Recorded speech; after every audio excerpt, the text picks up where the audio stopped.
if for no other reason to support a veteran. Los Angeles, 13 years ago, I'm catering a Tea Party event. Not the political Tea Party, but rather a Walt Disney Princess Tea Party event, where adorable 4-, 5-, and 6-year-old girls are dressed up in their Walt Disney princess gowns with their tiaras and their wigs, and they're running by these gigantic tables piled high with frosted sugary goodness disguised as cake. And these little darlings are grabbing fistfuls of it, jamming it somewhere near their mouths and throwing the rest on the ground. And my job as a caterer is to pick up these saliva-strewn balls. And as I knelt down to pick up that blob, I saw my hands as they were when I served in the Army. The cracks and fingernails were covered with dirt and gun oil. I blinked and it was gone and saw what it was doing now. That was a kick in the groin. These hands that held my best friend's head together, who was killed in a training accident, then handed a folded flag from his coffin to his weeping widow and 2 baby girls. These hands that returned salutes to men and women who looked me in the eyes and called me sir, and now it's picking up that. And as I knelt there for I don't know how long, honestly, it might have been a fraction of a second or a full minute, but in that time a little girl walked up to me, looked me right in the eyes, the only person in the entire event to look me in the eyes, and she threw her cake at me. And my body's reaction, not my mind, my body's automatic reaction, snap her neck. I lunged at her. I didn't make contact. Somehow I caught my hands before I made contact. But she ran, horrified, wailing, screaming to her mother. More horrified, I ran to my Jeep in the parking ramp, drove home to my apartment in Venice Beach, closed the door, locked the door, pulled out my sawed-off shotgun, opened up the breech, jammed in a shell, closed the breech, rocked back the hammer. To be or not to be, that is the question. Whether 'tis nobler in the mind to suffer the slings and arrows of outrageous fortune, or to take arms against a sea of troubles, and by opposing end them, to die, to sleep, no more, and by a sleep to say we end the heartache and the 1,000 natural shocks that flesh is heir to. 'Tis a consummation devoutly to be wished, to die, to sleep perchance to dream. Aye, there's the rub. For in that sleep of death, what dreams may come when we have shuffled off this mortal coil must give us pause.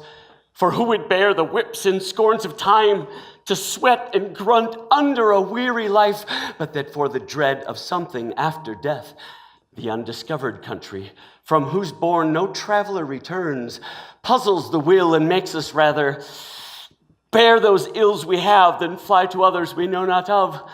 And thus the native hue of resolution is sicklied o'er with the pale cast of thought. So I pulled away the shotgun and tried to drink myself to death instead. But why? Why did I want to kill myself at all? It wasn't the catering. It wasn't entirely the catering. But I believe it's because now is the winter of our discontent, made glorious summer by this son of York. Now are our bruised arms hung up for monuments. And now what? I believe it's because I was wired for war, but never unwired from war. I and my brothers and sisters who were drafted or recruited at a psychologically malleable age, and then we were wired for war. But at the end of our military service, we were not unwired from war. We were not rewired for society. Further complicating matters, we are amputated from our community of comrades, our structure, our support, our mission, and dumped back into communities from which, frankly, many of us fled. After all, 70% of all draftees and enlistees come from working-class families. And, according to a Harvard study and our own study, the vast majority of us come from childhood trauma. So how do I flee that community, get wired for war, and then dumped right back into that community? Well, what do I mean first by wired for war? I mean literally the brain and central nervous system being wired for war. How?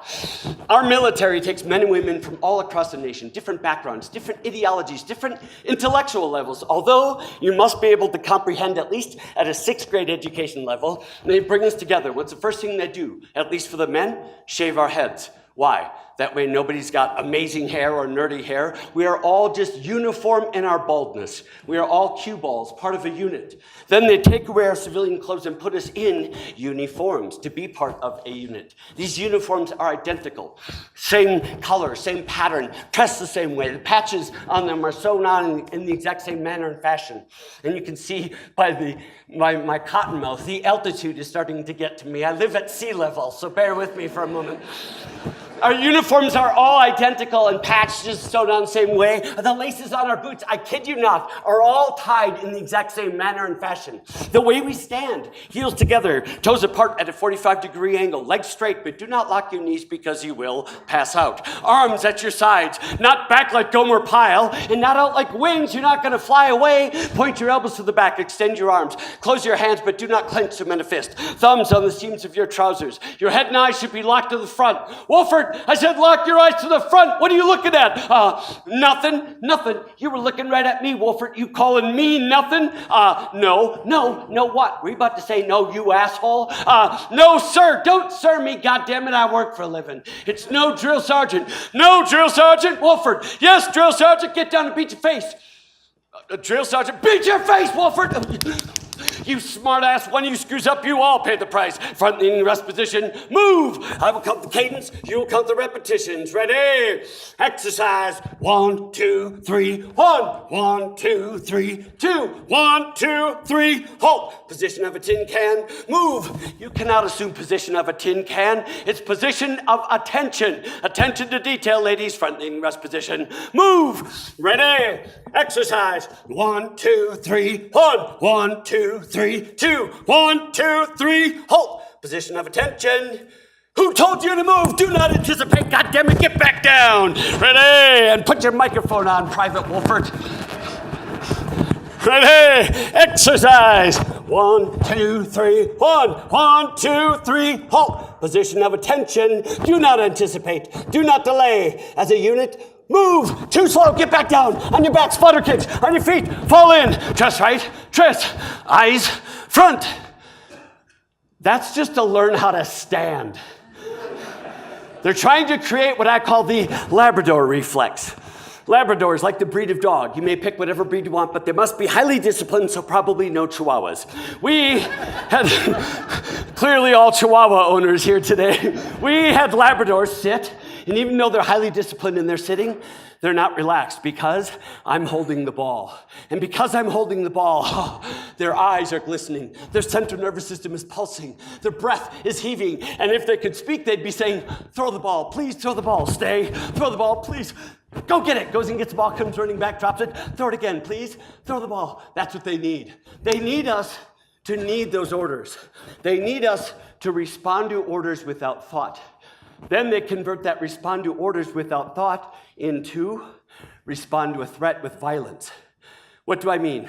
All branches, Army, Navy, Air Force, Marines, and Coast Guard, regardless of your job, infantryman, clerk typist, or water purification specialist, everybody fires a rifle at human silhouettes. They're not people, they're just a threat. And if that threat pops up, you better, threat pops up, you better fire that rifle at that threat. Threat pops up, Now they don't teach us to go, that's just for demonstration purposes only on this Friday. And they continue this training, respond to a threat with violence. For example, bayonet training, hand-to-hand combat, grenade training, and on, for weeks and weeks. And for those of us who go infantry, we continue this training for months and months. We rehearse what's known as battle drills. Now, battle drills are an automatic response to a certain combat stimuli. There's only 8 of them. Any veterans in the house here today? Because I'm about to yell incoming, so please, my brothers and sisters in arms, breathe through it. The battle drill for you is known as indirect fire. That means somebody hears artillery or mortar fire. We yell, prepare yourself, I'm about to yell it. We yell, incoming! I'm on the ground before you finish the word. It's automatic. Another battle drill, far ambush. That means somebody's shooting at us from far away. The battle drill, return fire, take cover, fire maneuver, eliminate the threat. Notice the order. Return fire, then take cover. Notice the language, eliminate the threat. Not kill people, just clear the objective, eliminate the threat. Now by this point, I had about 75 of my own guys. And we rehearsed these battle drills day and night so that they were automatic. And in my off time, I rehearsed in my mind. I wanted to impress my men. I was convinced that in my first firefight, I was gonna be like, one part Rambo and one part John Wayne, you know, standing through the hail of gunfire and explosions, seemingly invincible, returning fire violently, giving orders with command and authority, go and get 'em, pilgrims, But the truth is, one single bullet ripped by my body, and I ducked behind a tree and tried to disappear like one of those, you know those sea creatures that live at the bottom of the ocean, and when they're terrified, they bury themselves in sand until they disappear?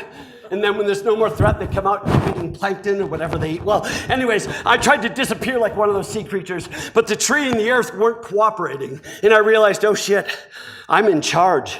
If I don't do something, my men will die. Right, shoot back! First squad, online, lay down suppressive fire. M60 on my position, do the same. Second squad, bound around to the right flank and kill those sons of bitches. Once more onto the breach, dear friends, once more. Or close the wall up with our English dead. In peace, there's nothing so becomes a man as modest stillness and humility. But when the blast of war blows in our ears, then imitate the actions of the tiger. Stiffen the sinews, summon up the blood, disguise fair nature with hard-favored rage. Now set the teeth and stretch the nostril wide. Hold hard the breath and bend up every spirit to their full height. On, you noblest English. Dishonor not your mothers. Now attest that those whom you called father did beget you. Be copy now to men of grosser blood and teach them how to war.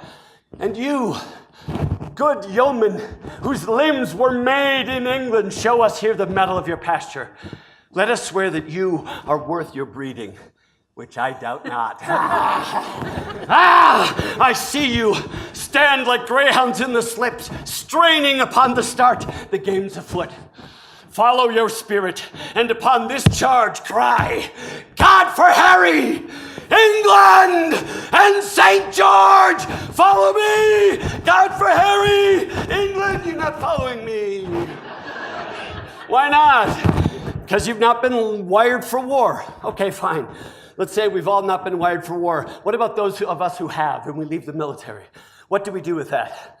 When I went into the military, I had a recruiter that helped prepare me for every aspect of life in the military. But when I got out, where was my DE-CRUITer to help prepare me for life after the military, to get rid of that war wiring? And if anyone thinks it's not real, that war wiring, we don't need DE-CRUITing, why are 20 to 22 veterans killing themselves every day? That's one every hour and about 9 minutes. That means when we gathered this morning at 8:30, someone who served this country took their own life. And by this moment, another 2 have.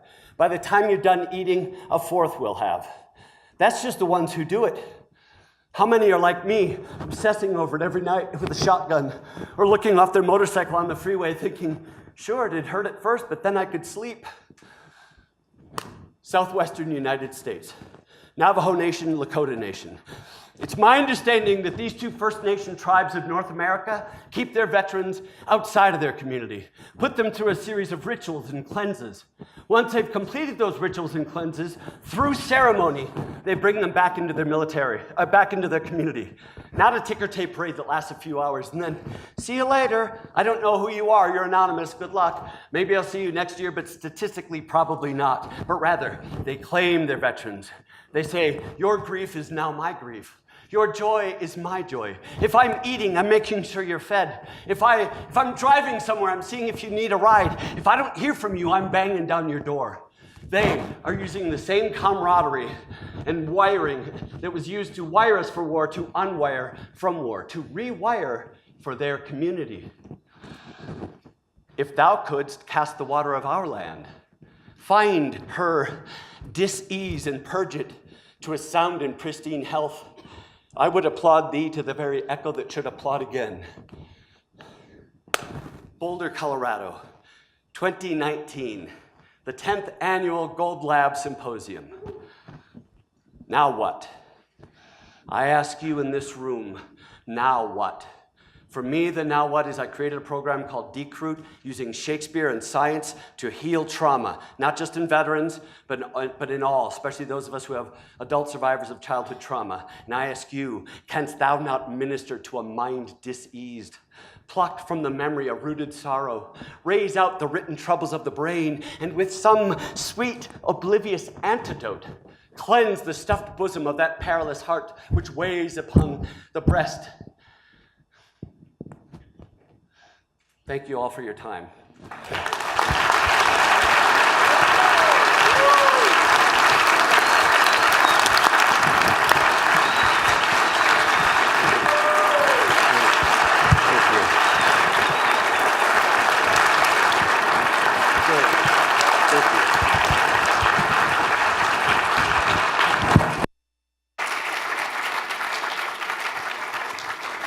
We're going to break, but I just, the Pentagon is spending an awful lot of time and money and attention on the suicide problem. Have you gotten any response from them on the idea of DE-CRUITing? Yes, my wife and I applied for a DARPA contract 10 years ago, and we were literally laughed at for the idea of doing Shakespeare to rewire trauma. Now we're speaking at symposiums, Bessel van der Kolk's International Trauma Conference, because we have the data to show that just merely the act of using Shakespeare, narrative writing, and mindfulness techniques, which are derived from classical actor training, actually interrupt that limbic response, reactivate the higher parts of the brain, the somatic sensory region, the cingulate gyrus, the timekeeper, and all of these areas. We've now shown through EEGs and heart rate variability that it works. And we've been doing it for years, long before anyone was evaluating it. We've watched the veterans go from not being able to memorize a single line of text for whatever reason, severe PTS, traumatic brain injury, you name it. And one in particular is our dear friend Jerry Woods, who was a Vietnam veteran, could not memorize a full line of text. And after 4 years of working with us, he went back to law school, got his law degree, and is now a lawyer supporting veterans. So yes, thank you. Thank you.